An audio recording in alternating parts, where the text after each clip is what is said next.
에스겔 16장 60절 말씀 한 절, 우리 같이 읽읍시다. 시작. 그러나 내가 너의 어렸을 때에 너와 세운 언약을 기억하고 너와 영원한 언약을 세우리라. 아멘. 지난 주일에 하나님의 언약에 대해서 또 설교했는데 오늘 좀 또 보충해서 또 설교하려고 합니다. 오늘 설교 제목이 언약은 대박이다. 어떤 제목을 할까 하다가 얼마 전에 이제 뭐 통일은 대박이다 이런 말도 있었고, 어쨌든 좀 가장 좋은 표현이 뭘까 생각해 보니까 이제 대박이다라는 말이 떠올라서 언약은 대박이다라고 해봤고요. 오늘 설교 대지가 두 가지입니다. 계약은 유효하다, 계약은 유리하다. 원래는 하나 더 있었습니다. 셋째는 계약은 유익하다. 근데 이제 준비하다 보니까 너무 길어질 것 같아서 여러분들 추운데 또 오셔가지고 열심히 일하고 오셔가지고 피곤할 텐데 너무 길게 설교하면 갈 때 또 불평하며 갈까 싶어서 대지 하나는 덜어냈습니다. 계약은 유효하다. 오타니 쇼헤이라는 야구 선수가 있습니다. 아마 다들 아실 거예요. 우리 예원이도 알고 있더라고요. 그래서 제가 오늘 이제 설교 준비하면서 예원이 병원 관리 있어 병원에 데려갔다가 이제 제가 제 그 메모창에 핸드폰으로 오타니 쇼헤이 이름 치니까 아빠 이 사람 유명한 사람이잖아 하면서 너 어떻게 아냐니까 안다면서 그러더라고요. 야구 선수인데 미국 이제 메이저리그에서 일본에서 잘해서 미국으로 갔는데 미국에서도 이제 엄청나게 잘했어요. 원래 야구가 이제 투수를 하든지 타자를 하든지 둘 중에 하나를 하는데 오타니는 두 가지를 다 합니다. 그래서 던지기도 하고 치기도 하는데 둘 다 잘해요. 그래서 이제 투수로는 뭐 10승 넘게 하고 160km씩 막 던지고 엄청나게 투수도 잘하는데 타자도 잘해요. 그래서 홈런왕 하고 그래서 MVP를 이제 2번을 받았습니다. 그것도 만장일치로. 그러니까 야구 역사상 처음입니다. 한 번 만장일치 받은 사람들이 있는데 2번 만장일치로 MVP 받은 사람은 이제 오타니밖에 없습니다. 생긴 것도 잘 생겼어요. 키도 크고. 저는 나중에 오타니가 위인전에 올라가지 않을까, 그냥 일본 사람들에게는 이제 오타니가 거의 뭐 위인이지 않을까 싶고, 근데 생활하는 것도 보면 엄청나게 정말 검소하게 살고 약간 위인 같은 그런 어떤 이제 모습이 보입니다. 근데 올해 이제 FA가 돼서 계약을 하는데 미국의 모든 메이저리그 팀이 이제 데려가고 싶어 했어요. 어느 팀으로 갈까 했는데 이제 LA 다저스에서 데려갔습니다. 데려갔는데 계약 금액이 10년에 7억 달러. 10년 계약에 7억 달러 계약을 했어요. 7억 달러니까 여러분들 뭐 이제 이게 얼마인지 감이 별로 안 오잖아요. 그죠? 한화로 약 9,200억. 별로 안 놀라시네요. 그 정도는 버는 모이죠. 1년에 한 9,200만 원 정도는 이제 다들 버시죠. 그죠? 그 정도 다 벌었으면 좋겠네. 10년 동안 9,200억을 이제 받는 겁니다. 이게 이제 모든 종목을 총망라해서 세계 스포츠에서 역대 최고 이제 금액이 된 겁니다. 역대 최고 몸값을 이제 갖게 된 거죠. 메시, 호날두 다 이제 오타니 밑에 발 밑에 저 밑에 있는 겁니다. 9,200억을 10년을 받는데 이걸 이제 일당으로 비유하면 오타니의 일당 하루 버는 금액이 2억 5천만 원. 오타니 하루 일당이 우리 1년 연봉 해도 몇 배, 2억 5천이고, 오타니 시급 이런 것도 누가 다 계산했더라고요. 시급으로 해서 하루 8시간 근무한다 생각하면 시급 3,200만 원. 와, 시간에 3,200 지금 최저 시급이 얼마입니까? 1,580. 9,580. 오타니 시급이 3,200만 원. 1시간에 3,200만 원. 이거 뭐, 그 다음에 이거 초급도 있더라고요. 1초에 얼마 버는가. 눈 깜짝할 때 이제 그 사이에 몇백만 원 벌더라고요. 그러니까 어마어마하게 이제 그 돈을 버는 거죠. 사람이 감당할 수 없는 계약 금액입니다. 근데 이렇게 엄청난 계약을 했는데 문제는 이제 오타니가 부상을 당하거나 또 자기 기량을 이제 발휘를 못할 수 있는 일이 있잖아요, 그죠? 근데 야구는 변수가 많은 종목이에요. 축구 같은 경우는 부상 외에는 크게 기량이 뭐 갑자기 막 떨어지진 않습니다. 자기 기량을 이제 전성기 때는 발휘할 수 있는데 야구는 변수가 굉장히 많아요. 그래서 야구는 3할 타자는 잘하는 타자고 2할 타자는 못하는 타자인데 3할은 10번 중에 3번을 치는 사람이고 2할은 10번 중에 2번을 칩니다. 이 별 차이가 없어요. 근데 3할을 치면 잘하고 2할을 치면 못하거든요. 그러니까 야구는 오래 잘해도 내년에 못할 수도 있습니다. 그리고 투수와 타자를 같이 하니까 부상의 위험도가 훨씬 더 높아집니다. 그래서 이제 따로 투수는 투수만 하고 타자는 타자만 하는데 두 가지를 동시에 다 합니다. 그러니까 부상의 위험도는 훨씬 이제 하이 리스크가 있는 거죠, 그렇죠? 위험 부담이 훨씬 더 이제 커집니다. 그래서 오타니가 부상으로 이제 경기를 제대로 못 뛰게 되면 계약은 많이 했는데 경기를 못 뛰게 되면 어떻게 됩니까? 먹튀가 되는 거죠. 먹튀. 그 야구에는요, 먹튀가 굉장히 많아요. 계약 금액은 많이 받았는데 실제로 시합은 못 뛰거나 기량은 안 나거나 부상 때문에 실력을 발휘하지 못하는 그런 경우들이 많거든요. 먹튀들이 굉장히 많아요. 스트라스버그라는 투수가 있습니다. 이 사람이 투수인데 자기 팀을 이제 월드 시리즈 우승으로 이끌었어요. 엄청나게 잘 던졌는데 오타니에 비하면 절반도 안 되는, 어쨌든 그 당시 최고 몸값의 계약을 했습니다. 근데 바로 그 다음 해부터 들어 누웠습니다. 팔꿈치 수술하고 또 부상 때문에 오래 재활하다가 나와서 던졌는데 잘 못 던지고 또 다른 데 부상이 되고, 그래서 계약을 제대로 수행을 못하고 몇 번 못 던졌습니다. 그렇게 몇 번 못 던지다가 올해 은퇴를 선언했습니다. 그러니까 그 팀의 입장에서는요, 한 사람에게 거의 연봉을 다 몰아줬는데, 이게 이제 전체 팀이 그 쓸 수 있는 그 페이롤이 있습니다. 한 팀이 이 정도 금액의 연봉을 쓸 수 있다. 그러니까 한 팀이 너무 독주하지 못하도록. 그러니까 그 금액의 한 30% 40%를 한 선수한테 투자했는데 이 선수가 들어 누우니까 어떻게 되겠습니까? 팀이 제대로 안 굴러가겠죠. 그래서 계속 꼴찌를 막 하고 있는데요. 그렇게 팀은 꼴찌를 하고 이 투수는 경기를 못 뛰고 은퇴까지 해버렸는데 연봉은 어떻게 될까요? 계약은 한번 성립되고 나면 반드시 지켜줘야 됩니다. 아무리 먹튀고 아무리 기량이 떨어진다고요, 연봉을 지급 안 할 수가 없습니다. 그게 계약이라는 겁니다. 계약.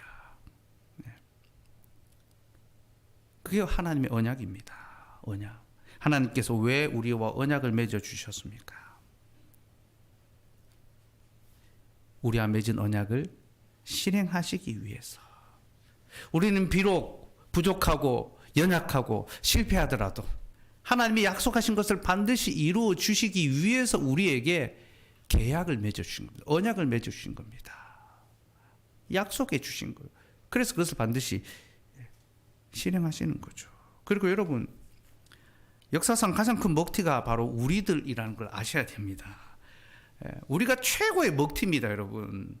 하나님은 아담에게 가장 큰 조건의 계약을 해 주셨습니다. 그렇잖아요. 온천한 만물을 그에게 다 주셨습니다. 생육하고 번성하고 땅에 충만하고 땅을 정복하고 땅을 다스릴 수 있는 그 권한을 주셨습니다. 그게 하나님의 언약 속에 다 담겨 있습니다. 오타니는 비교도 안 되는 거죠, 그죠? 하나님께서 아담에게 모든 권세를, 모든 능력을 다 부여해 주셨습니다. 역사상 최고의 FA 계약입니다. 이런 계약은 지금까지도 앞으로도 결코 없습니다. 그렇죠? 그리고 그 계약을 지키는 조건도 너무 쉽습니다. 특약 조건 하나만 딱 지키면 됩니다. 특약 사항. 선악과만 안 먹으면 되죠. 그렇죠? 너무나 쉬운 계약을, 수혜적인 그런 계약을 우리에게 맺어 주셨습니다. 하지만 아담이 어떻게 합니까? 먹튀 하잖아요. 그죠? 진짜 먹고 튀잖아요. 그죠? 선악과를 따먹잖아요. 그죠? 먹고 튑니다. 하나님 찾아오니까 도망가잖아요. 그죠? 여러분, 역사상 가장 큰 먹튀가 아담입니다. 하나님의 그 약속을 어기고 선악과를 따먹고 하나님이 그들을 찾아오시자 도망쳐버립니다. 아담은 사상 최고의 먹튀입니다. 그러나 하나님과의 계약을 파기해버렸습니다. 하지만 하나님께서 어떻게 하십니까? 그럼에도 불구하고 아담과의 계약을 신실하게 이행해 가시죠. 그죠? 그와 한번 맺은 언약을 지키시는 겁니다. 그 대신에 하나님이 수정된 계약을 제시합니다. 처음 맺은 계약이 실패하니까 수정된 계약을 제시하는데 그 수정된 계약이 처음보다 더 우리에게 좋은 조건의 계약입니다. 우리가 사회에서 어떤 계약을 맺을 때 한번 계약에 실패하게 되면 그 다음에는 더 어려운 조항이 붙습니다. 그죠? 옵션이 막 따라 붙습니다. 그죠? 조건들이 더 어려워집니다. 더 어렵게 그 일을 수행해야 되고 더 무서움을 가져야 됩니다. 근데 하나님께서는 아담이 그 언약에 실패하자 수정된 계약을 제시하시는데 그 계약은 더 좋은 계약입니다. 그래서 그 계약에는 더 이상 아담의 책임이 필요가 없습니다. 아담의 행위가 들어가지 아니하고 하나님의 전적인 은혜로 말미암아 그 계약의 유익을 우리가 누릴 수 있도록 베풀어 주신 거죠. 그죠? 하나님이 수정된 계약을 제시하셨다는 것은요. 하나님이 첫 언약의 실패의 책임을 인간에게 돌리지 아니하시고 자기 자신에게 돌리시고 자기가 감당하기로 작정하셨다는 겁니다. 여러분 우리는 범죄의 특성이 결과가 무엇인지 잘 알고 있습니다. 아담과 하와가 범죄하고 첫 번째 보인 반응이 뭡니까? 핑계, 정가입니다. 그죠? 죄의 책임을 떠넘기는 거였습니다. 내 잘못이 아닙니다. 그게 인간의 모습이고 그게 죄의 실질입니다. 근데 하나님께서 어떻게 하셨습니까? 자신이 잘못하지 않았음에도 불구하고 그 책임을 자신이 짊어지기로 담당하신 겁니다. 자녀가 잘못했을 때, 어린 자녀가 잘못했을 때 부모가 그 잘못을 책임지는 것처럼 부모가 가서 사과하고 용서를 구하는 것처럼 하나님께서 스스로 그 실패의 책임을 담당하셨습니다. 그렇게 하나님께서 우리에게 맺으신 새로운 계약, 은혜 언약은 전적으로 사람에게 유리한 계약으로 그렇게 체결됐습니다. 여러분, 모든 계약에는 갑을 관계가 있지 않습니까? 그렇죠? 갑이 을에게 계약을 맺습니다. 그렇죠? 을이 갑과 계약을 맺습니다. 그렇게 갑을 관계가 형성되면요, 계약은 평등하게 맺어질 수가 없습니다. 불평등하게 맺어집니다. 그래서 세상의 계약은 다 그런 불평등 계약입니다. 힘 있는 사람을 중심으로 힘 있는 사람이 유리하도록 그렇게 계약이 체결됩니다. 세상은 그런 원리로 돌아갑니다. 그죠? 여러분 사무엘상 11장에 보면요. 암몬 왕 나하스의 이야기가 나옵니다. 한번 찾아볼까요? 사무엘상 11장. 제가 예전에 한번 언급한 적이 있습니다. 사무엘상 11장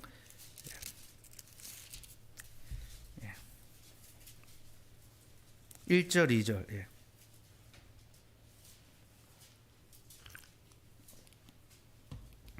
같이 읽읍시다. 시작. 암몬 사람 나하스가 올라와서 길란 야베스에 맞서 진침해 야베스 모든 사람들이 나하스에게 이르되 우리와 언약하자 그리하면 우리가 너를 섬기리라 하니 암몬 사람 나하스가 그들에게 이르되 내가 너희 오른 눈을 다 빼야 너희와 언약하리라 내가 온 이스라엘을 이같이 모욕하리라. 자, 암몬 왕 나하스가 이스라엘 쳐들어왔습니다. 길란 야베스 사람들을 둘러치고 이제 그들을 정복하려 하니까 야베스 사람들이 우리와 화친하자. 우리가 너희를 섬길게. 종이 되겠다. 그렇게 부탁했습니다. 나하스가 어떻게 합니까? 너희가 나와 언약을 맺고 싶으면 너희의 오른 눈을 다 빼라. 오른쪽 눈을 빼라 했습니다. 왜 그렇게 합니까? 이것은 이스라엘의 전투력을 상실하게 하는 거죠. 오른쪽 눈을 빼면 활을 쏠 수가 없습니다. 전쟁에 나설 수가 없습니다. 그들의 전투력을 빼들어가 버리겠다라는 거죠. 그게 나하스가 제시한 계약의 조건입니다. 이 나하스의 조건은요, 세상이 맺어지는 계약의 특성을 우리에게 보여줍니다. 세상이 우리에게 어떤 계약을 제시하는가, 세상이 어떤 계약의 원리 속에 돌아가고 있는가, 악한 자들의 그 힘을 따라 강한 자들을 압제하는 그 원리를 따라 세상이 돌아가고 있다라는 거예요. 여러분 나하스라는 이름이요, 히브리어로요. 뱀이란 이름입니다. 뱀입니다. 뱀이 지금 이 계약을 제시하고 있습니다. 여러분, 이 나하스의 계약은요, 사단이 사람에게 요구하는 계약의 그 실질을 우리에게 보여줍니다. 사단이 우리에게 어떤 계약서를 내밀고 우리를 어떻게 비참하게 만드는지. 에덴의 동산에서 사단은 사람으로 하여금 하나님의 계약을 거부하고 자신의 계약을 받아들이게 만들었습니다. 따먹으라. 뱀이 요구한 것을 사람이 받아들였습니다. 계약이 다시 맺어진 겁니다. 이제 하나님과의 계약을 파기해버리고 사탄이 제시하는 계약을 받아들였습니다. 왜 그렇습니까? 사기당한 겁니다. 글자가 크게 이걸 따먹으면 하나님처럼 된다라고 써놓으니까 정말로 그렇게 되는 줄 알고 속아 넘어가서 계약서를 쓴 겁니다. 근데 그 밑에 보니까 자그마하게 적혀 있는 거죠. 그죠? 그걸 따먹는 순간 너는 나의 종이 되고 사망의 종이 된다. 근데 아무리 계약서를 찾아봐도 그게 안 보이도록 하나님이 된다는, 이익이 크다는 그것만 훨씬 더 크게 했습니다. 여러분, 큰 부를 쫓아가고 큰 성공을 쫓아가는 사람들이 다 그렇게 걸려 넘어가지 않습니까? 사기꾼들이 그렇게 해먹지 않습니까? 그죠? 사탄이 그렇게 했습니다. 뱀이 그렇게 하나님과 우리 간에 맺어진 그 선한 계약을 깨트리게 만들고 파기하게 만들고 우리에게 철저하게 불리한 계약, 악성 계약을 맺게 만들었습니다. 여러분, 사단은 우리의 오른 눈을 빼버립니다. 그래서 우리의 전투력을 상실시켜 버리고 우리를 자신의 종이 되게 하며 죽음의 종살이 하는 자로 우리를 비참하게 만들어 버립니다. 잘못된 계약서를 쓰고 나면 얼마나 우리가 고통과 비참한 가운데 살아가게 됩니까? 그 계약서의 종이 되어서 살아가는 거죠. 여러분, 그게 바로 지금 우리가 살아가는 이 땅의 현실입니다. 세상은 온갖 나하스들이 가득합니다. 뱀이, 사단이 지금도 악한 계약에 그 힘을 갖고 우리를 괴롭게 하고 우리를 비참하게 만들고 우리를 고통스럽게 만듭니다. 이것이 죄와 비참 가운데 살아가는 우리의 삶의 실질입니다. 근데 정말 비참한 것은요, 우리가 그 계약을 이길 방법이 없다는 겁니다. 스스로 그 비참함을 극복할 방법이 없다는 겁니다. 왜냐하면 그 불평등 계약을 작성한 사람이 우리이기 때문입니다. 우리가 이름 썼고 우리가 도장 찍고 우리가 사인했습니다. 부당한 계약이지만 법적으로 문제가 없습니다. 그래서 그 계약으로부터 자유를 얻을 수가 없는 겁니다. 영원히 그 죽음의 종로로 탈 수밖에 없는 거죠. 그리고 사단과 맺어진 이 계약은요, 하나님마저도 함부로 파기할 수가 없습니다. 왜 그렇습니까? 우리가 그 계약서를 체결했기 때문에 그렇죠.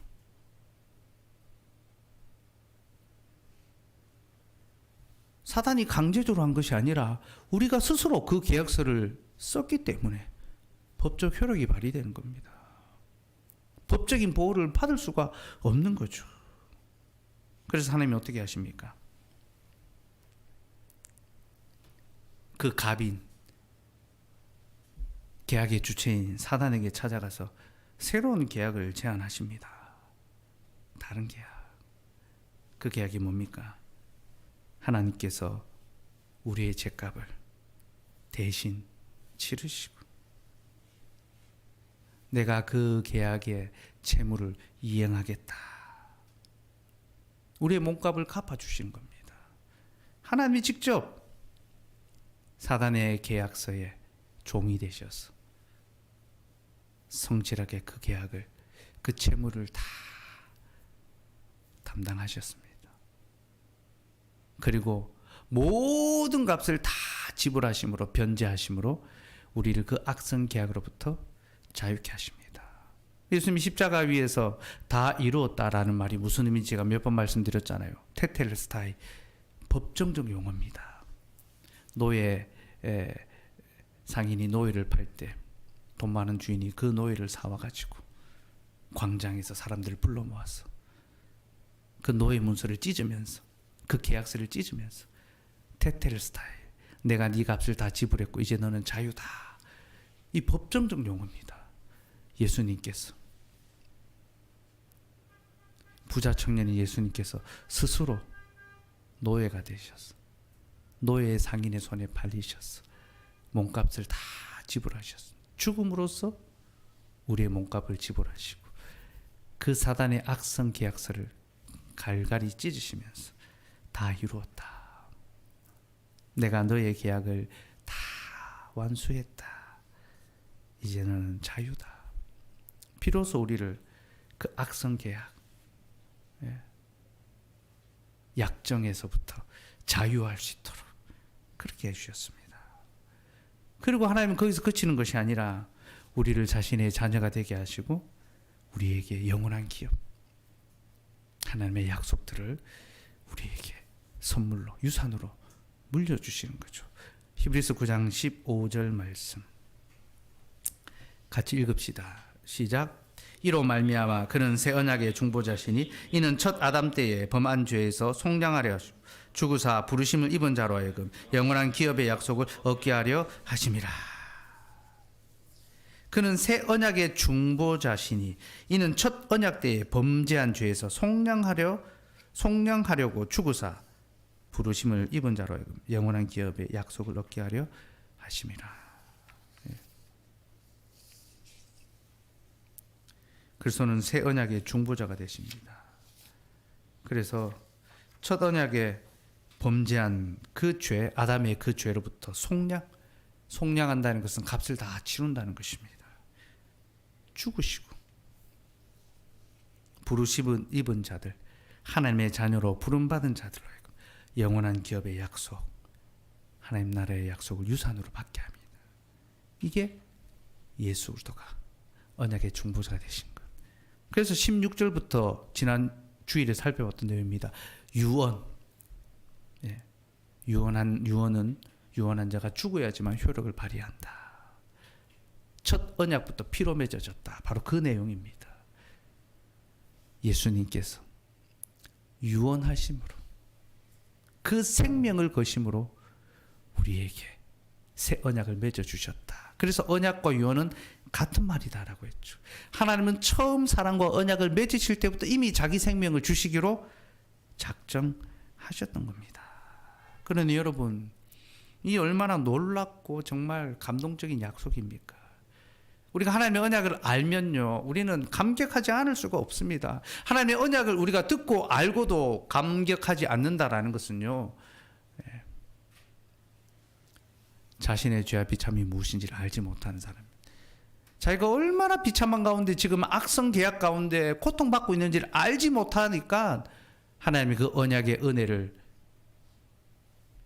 깨닫고도 감사치 않는 거죠. 우리가 정말로 우리의 그 비참한 계약 조건을 안다면 하나님의 새 언약이 얼마나 놀랍고 얼마나 대단하고 얼마나 은혜로운지를 우리는 인정할 수밖에 없습니다. 하나님께서는 우리의 그 실패한 계약을 스스로 다 이루시고 사단의 악성 계약이 아니라 하나님의 은혜의 자비로 새로운 새 언약의 계약을 체결해 주셨고, 이 새 언약은 철저하게 하나님 편에서 불평등한 계약입니다. 세상은 힘 있는 자를 중심으로 계약이 맺어지지만 하나님께서는 힘 없는 자를 중심으로 계약을 맺어 주십니다. 자신에게 철저하게 불리한 계약을 체결하시는 거죠. 창세기 15장에 보면 아브라함이 하나님과 언약을 맺는 장면이 나옵니다. 그때 하나님께서 짐승을 반으로 쪼개게 하시고 벌려놓게 하십니다. 이건 고대 근동의 계약 체결의 한 방식입니다.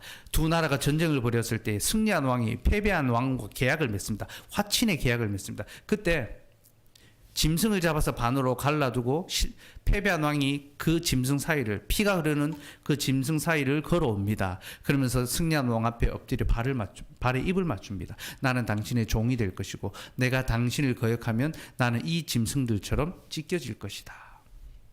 그게 고대 근동의 계약을 체결하는 방식이었습니다. 하나님은 그 방식 그대로 아브라함과 체결하셨습니다. 그런데 그 찢겨진 고기 사이를 지나다니는 것이 누굽니까? 아브라함이었습니까? 아닙니다.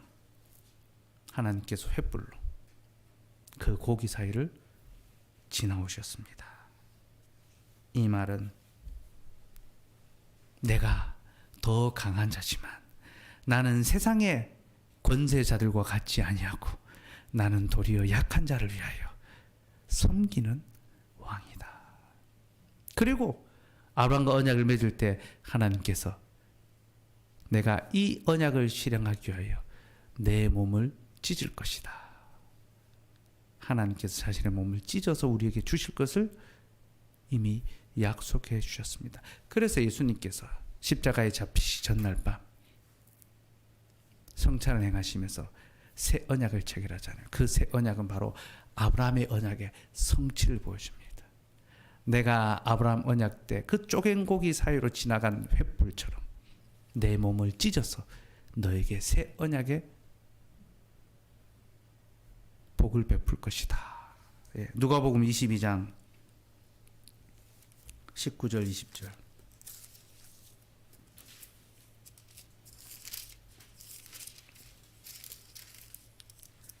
누가복음 22장 19절 20절 같이 읽읍시다. 예. 시작. 또 떡을 가져 감사 기도하시고 떼어 그들에게 주시며 이르시되 이것은 너희를 위하여 주는 내 몸이라 너희가 이를 행하여 나를 기념하라 하시고 저녁 먹은 후에 잔도 그와 같이 하여 이르시되 이 잔은 내 피로 세우는 새 언약이니 곧 너희를 위하여 붓는 것이라. 주님은 떡을 주시며 찢어 주시면서 이것은 내 몸이다. 잔도 주시면서 이 잔은 내 피로 세우는 새 언약이다. 곧 너희를 위하여 붓는 것이다. 말씀하셨습니다. 쪼갠 짐승 사이를 지나가신 하나님께서는 스스로 자신이 짐승이 되셔서 찢겨 주셨습니다. 그리고 우리에게 새 언약을 맺어 주셨습니다. 그래서 성경은 언약을 가리켜 유언이라고 부릅니다. 유언은 그 유언한 자가 죽어야지만 효력을 발휘한다 했죠. 성경의 모든 약속이요 예수님의 죽으심이 없다면 헛된 것이 됩니다. 그러나 하나님이 유언하신 대로 예수님께서 죽으심으로 그 유언이 효력을 발휘됩니다. 어떻게? 내 유산을 누구누구에게 다 주어라. 그게 효력을 발휘하는 겁니다. 예수님께서 죽으심으로 하나님의 언약이 비로소 우리의 것이 됐습니다. 그리스도로 말미암아 영원한 생명이 우리에게 주어졌습니다.